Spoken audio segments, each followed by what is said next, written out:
Viral di media sosial sebuah potret spanduk wancana isu perpanjangan masa jabatan Presiden Joko Widodo atau Jokowi di Kota Palembang, Sumatera Selatan. Potret spanduk tersebut salah satunya diunggah oleh akun Instagram @seputarkota Palembang, Senin 7 Maret 2022. Dalam keterangan unggahan itu dijelaskan spanduk Jokowi 3 periode itu terpasang di pagar gedung DPRD Sumatera Selatan. Tampak spanduk Jokowi 3 periode itu berasal dari Kobar. Dalam spanduk tersebut disebutkan jika Indonesia bisa jadi negara maju, asalkan Presiden Jokowi lanjut presiden lagi. Adapun tagline-nya tertulis 2024 setia bersama Jokowi.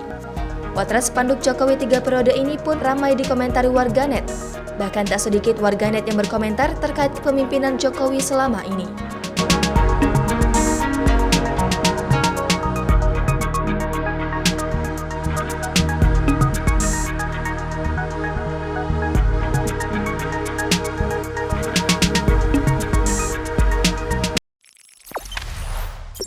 Jangan lupa subscribe, share, komen, dan like ya!